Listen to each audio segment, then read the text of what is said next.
be talking about posthumanism and its implications on society. This topic is in a very simple way, is about whether it's okay or not to use technological advances in the human body. As one can tell, this could be a very controversial topic since there are two extremes in this story.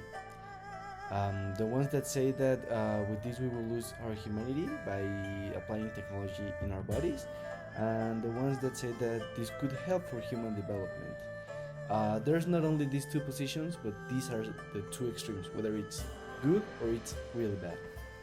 So this is a very relevant topic nowadays, since companies such as Neuralink are working to achieve a system in which we can implement chips in our brains, or companies that work in prosthetic prostheses for people that are amputated. Also, this has some huge implications on the political issues, as with the implementation of parts in our bodies, let's say mechanized or robot parts in our bodies, this can transcend, that these parts can transcend our human limits. This could achieve the creation of a super robot soldiers. So it does really have a lot of implications in very different areas. So we recognize that our biases are very heavily influenced by the time in which we live in, where technology takes a huge role in our daily basis.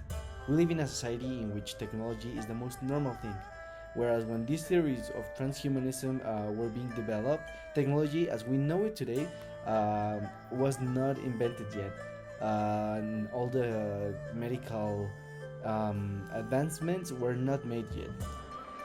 Now moving a little bit more into the value side, transhumanism is very interesting. Let's first talk about justice. Why would it be fair to use technology medically and to help amputated people with a prosthetic arm or a prosthetic leg, but it's not morally correct to be able to upload your consciousness into the cloud? Or maybe let's say to use prosthetic limbs that power up sports, let's say. So we believe that it's either all good or all bad, since the results of the human exploration and technology should be available to everyone. It should be available for the people that are amputated and need the prosthetic limb, but also maybe to explore a different branch of, let's say, sports, or maybe in academics, if we achieve a part in technology where we can have chips that we just maybe load some information about any topic and then you can process it. Would it be correct or would it not be correct? So that's what we think. Also, talking about freedom, transhumanism does aid the people in need for them to have a more free and free life. Someone that had a limb thrown away has in some way thrown away a little bit of their freedom, but with a prosthetic limb, this freedom could be taken back. Finally, it's very important that if transhumanism is being taken into account, it should be done with responsibility. Transhumanism could have really, really heavy consequences if it's not took with responsibility.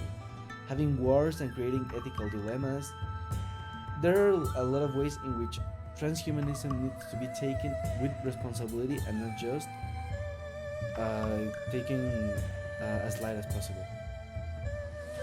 So our position regarding this topic of transhumanism and if technological advantages affect our human essence, well, we don't think so, because if we can use these technological advantages to ourselves to help us in a daily basis or in a medical field, as like we use this example to explain this topic better, because as we know, in the medical field we have developed a lot of technological advantages to help us cure some diseases, or for example, if I have cardiac arrest, there's now an invention, I don't remember the name, that el marcapasos, that can help us with that. So I think that doesn't take out the human essence, because it's ironically that something that humans create take the human essence out of them. So I think if a robot, so this is obviously hypothetical and impossible, if a robot exists and creates something and we as humans take that and implant it in our body or use it in a daily basis, I think that will take the human essence out of us.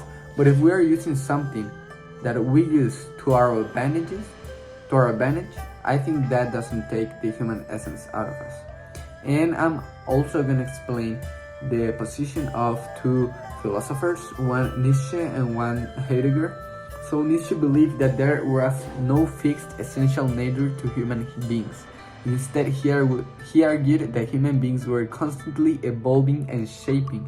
So human beings were constantly thinking, planting problems, making them a solution, creating, and also human beings shaped their experiences and interactions with the world around them.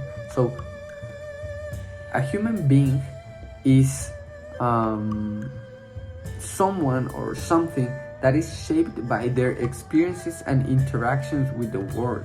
So technology cannot shape ourselves, you know. So what defines us is our experiences and interactions, according to Nietzsche. And this position is the one that will defend our selected position. And in the other hand, we had Heidegger, that believed that technology has a profound impact on human existence, shaping our understanding of the world and ourselves. He argued that technology transforms our relationship with nature and diminishes our capacity for authentic human experience. So I understand his position. He is seeing technology as something that help us change our perspective in the world, and that is real. Like, we have cell phones that we can use to take pictures, we have computers, we have cars, we have airplanes. So technology has changed our lifestyle and keeps making change in our lifestyle. So I agree with his position, but I don't think that is enough to take the human essence out of humans, because we create those things. We created things that change our understanding of the world and ourselves. So how can something that humans create take the human essence out of humans?